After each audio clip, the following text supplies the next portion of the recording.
Delhi university ने मेरे junior का इस तरह से एप्लीकेशन रिजेक्ट कर दिया था। आप सभी को मैं वो 5 गलतियों के बारे में बताने वाला हूं जिसकी वजह से आपका भी फॉर्म रिजेक्ट हो सकता है। ध्यान से ये वीडियो देख लीजिएगा सो दैट अगर आपने वो गलती कर दी है तो करेक्शन विंडो में उसे ठीक करा ले, और जिन्होंने फॉर्म अभी तक नहीं भरा आपके लिए तो सबसे ज्यादा इंपॉर्टेंट वीडियो है। लेकिन क्या आपने मेरे वर्ड को सुना? मैंने बोला मेरा जूनियर। अब अगर उसका रिजेक्ट हो गया था एप्लीकेशन तो स्टिल वो मेरा जूनियर कैसे बना, डीयू में एडमिशन कैसे मिल गया? तो एंड में मैं आपको ये भी बताऊंगा कि रिजेक्शन के बाद भी कैसे डीयू में एडमिशन हो जाता है। बहुत इंफॉर्मेटिव वीडियो है, एंड तक जरूर देखिएगा। सबसे बड़ा reason of rejection is discrepancy in details like your name, your parents name and date of birth. आप जो भी डिटेल्स अभी सीसैस फॉर्म में सबमिट करेंगे वो डिटेल वेरीफाई करी जाएंगी आपके आईडी कार्ड के साथ। जैसे कि अगर आप आधार कार्ड सबमिट कर रहे हैं तो उसमें आपका नेम, पेरेंट्स का नेम, डीओ भी मेंशन होएगा, आपके आईडी कार्ड से वेरीफाई करी जाएंगी। और अगर आप SC, ST, OBC, EWS category से बिलोंग करते हैं तो आप अपना कैटेगरी सर्टिफिकेट भी सबमिट करेंगे, उससे भी आपकी डिटेल्स को वेरीफाई किया जाएगा। कहीं पर भी अगर डिस्क्रिपेंसी दिखे, जैसे सरनेम में डिस्क्रिपेंसी दिखी, मेन नेम में डिस्क्रिपेंसी दिखी, तो आपका फॉर्म रिजेक्ट कर दिया जाता है। अब इस रिजेक्शन से कैसे बचना है ये मैं आगे आपको बता दूंगा।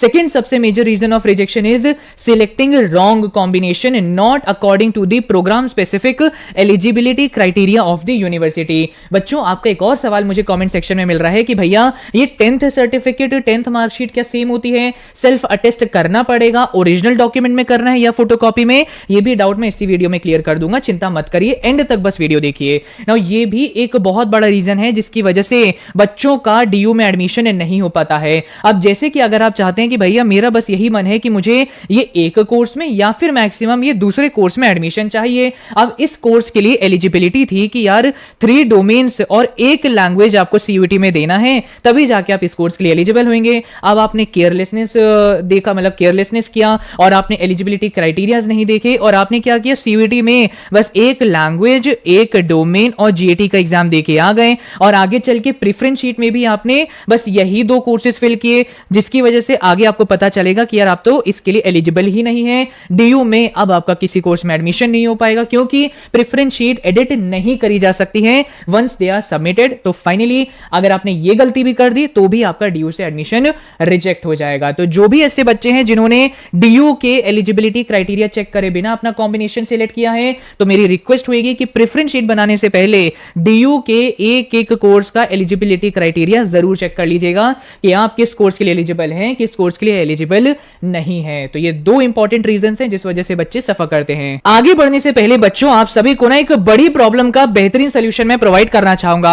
जो भी बच्चे टेक्निकल कोर्सेज में ग्रेजुएशन करना चाहते हैं, उन्हें जब एक ट्रेडिशनल कॉलेज में एडमिशन मिलता है तो बड़ी समस्या देखने को मिलती है कि उनका करिकुलम सालों से डेवलप नहीं हुआ, जबकि टेक्नोलॉजी हर साल बदलती जा रही है। और जब वो ट्रेडिशनल कॉलेजेस से ग्रेजुएट होते हैं तो उनके पास आज के समय में जो टेक स्किल्स की रिक्वायरमेंट होती है वो नहीं होते हैं, जिस वजह से उनके पास एक अच्छा पैकेज नहीं होता और बेरोजगार घूमते हैं। और ऐसे में वेदम स्कूल ऑफ टेक्नोलॉजी लेके आया है इंडिया का सबसे पहला AI first computer science programme which is B Tech in computer science engineering, जिसकी डिग्री आपको UGC approved Ajinkya DY Patil university से मिलती है। क्या स्किल सीखने को मिलेंगी? Artificial intelligence, machine learning, blockchain, cyber computing. अब सोचिए ये स्किल्स के साथ अगर आप ग्रेजुएट होंगे तो गारंटीड आपको अच्छी प्लेसमेंट मिलेगी। स्टार्टअप में अगर आप आगे जाना चाहते हैं तो इसका भी सपोर्ट आपको मिलेगा by providing 1 crore of seed funding.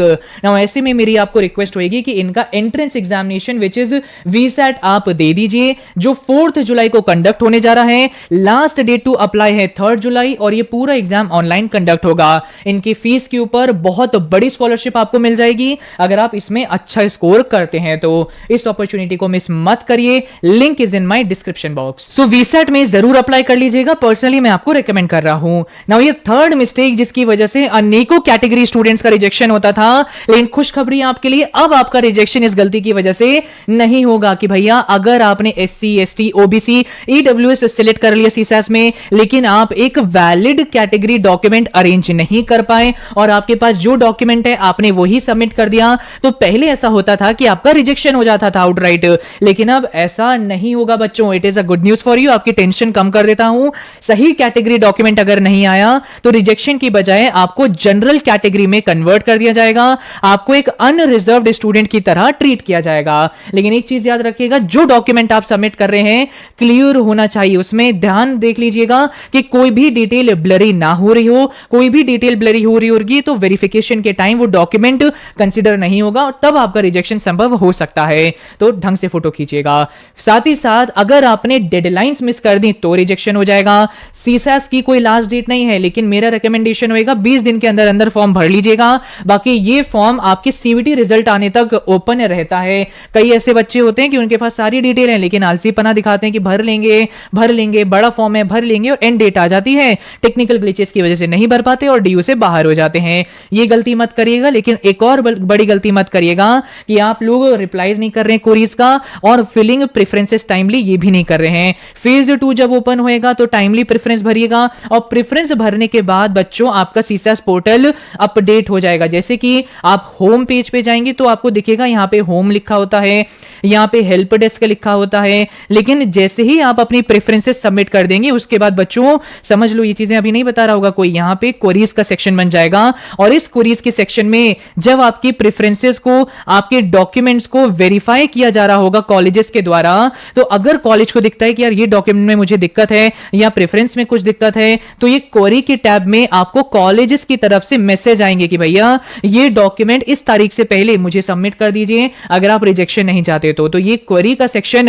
आपको 24 घंटे में 2 से 3 बार चेक करते रहना पड़ेगा, सो दैट अगर कॉलेज ने कोई मैसेज सेंड किया है, कोई डॉक्यूमेंट सेंड करने को बोल रहे हैं तो आप टाइमली कर पाए। टाइमली नहीं किया तो फिर आपका रिजेक्शन संभव है। साथ ही साथ सब्जेक्ट मैपिंग में गलती मत करिएगा कि भैया सब्जेक्ट मैपिंग में आप ऐसे सब्जेक्ट सिलेक्ट कर दें जो आपके क्लास 12 में नहीं है, ऐसे कर दोगे तो रिजेक्शन हो जाएगा। बिकॉज डीयू का रूल कहता है कि सीयूटी में वही सब्जेक्ट का एग्जाम आपको देना है। मेरी यूनिवर्सिटी में अगर आपको एडमिशन चाहिए तो आपको वही सब्जेक्ट का एग्जाम देना पड़ेगा जो आपके क्लास 12 में है। तो ये चीज आप समझ लीजिए, सब्जेक्ट मैपिंग में गलती तो रिजेक्शन हो जाएगा।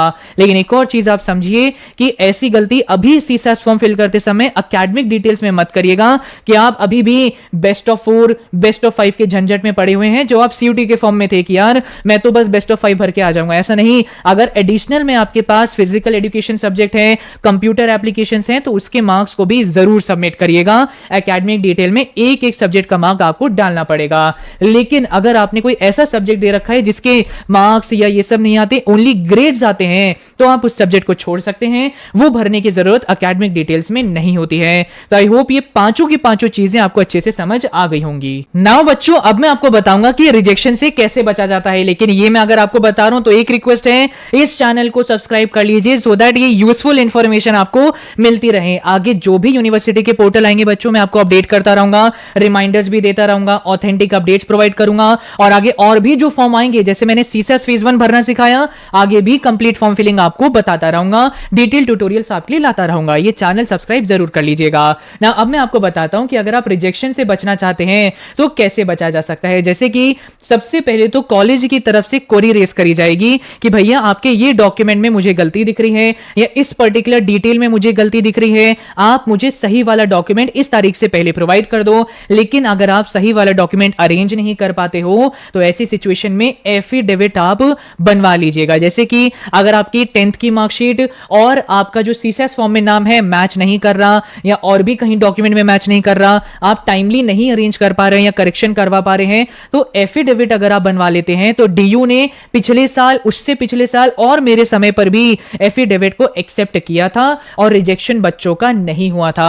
अभी एफिडेविट्स कैसे बनते हैं ये सारी चीजें लॉयर से भैया डिस्कस करिएगा। ये लॉयर्स बनाते हैं कोई भी चीजों का एफिडेविट अगर आपको बनवाना होता है तो ये एफिडेविट आप बनवा सकते हैं। अगर आपको लगता है कि 10th मार्कशीट में और मेरे असली नाम में कोई दिक्कत है तो एफिडेविट बनवा के आप अभी से ही रेडी कर लीजिए। एक तो ये होता है। लेकिन अगर आप नहीं बनवा पाते और असली में रिजेक्ट हो जाता है, जो मेरे जूनियर का हुआ था, तो उसने मिड एंट्री में वाइल्ड कार्ड एंट्री मार दी थी। मतलब आपका राउंड 1 कंडक्ट होता है, उसके बाद आई थिंक राउंड 2 कंडक्ट होता है और फिर जाके ये मिड एंट्री वाला राउंड आ जाता है। तो अगर आपके बहुत अच्छे नंबर आए होते हैं तब भी आपको, इवन इफ ऊपर वेकेंट सीट्स नहीं बची होती है अच्छे कॉलेज में, तब भी मिल जाता है कहीं ना कहीं ठीक जगह पर एडमिशन।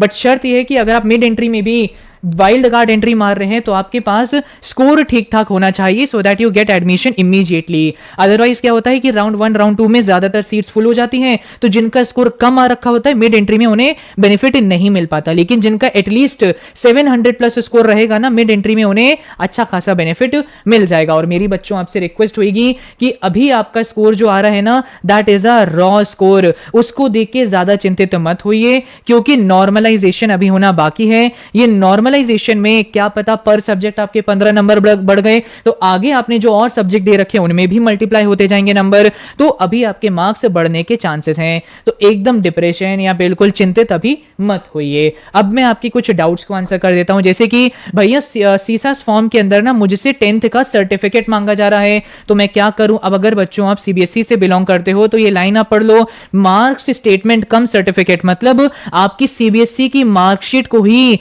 सर्टिफिकेट बोला जाता है। तो जहां पर दिख रहा है 10th की सर्टिफिकेट अपलोड करो वहां पर सीबीएसई की मार्कशीट सबमिट कर दीजिएगा, कोई दिक्कत की बात नहीं है। साथ ही साथ क्या सेल्फ अटेस्ट करना मैंडेटरी है? So no it is not mandatory, नहीं भी करोगे तो भी चलेगा, लेकिन सेफर साइड पे रहने के लिए अगर आप करना चाहते हैं तो ओरिजिनल डॉक्यूमेंट पर मत कर देना और फोटो कॉपी पर करिएगा। ओरिजिनल डॉक्यूमेंट पे कर दिया तो आगे पछताओगे, जब आपको कहीं और फॉर्म फिलिंग के दौरान चाहिए होगा तो वहां पे डेट आपकी अलग दिखेगी सेल्फ अटेस्टेशन में और प्रॉब्लम आएगी। तो ओरिजिनल कॉपी पर नहीं करते हैं सेल्फ अटेस्ट, फोटो कॉपी के ऊपर सेल्फ अटेस्ट किया जाता है।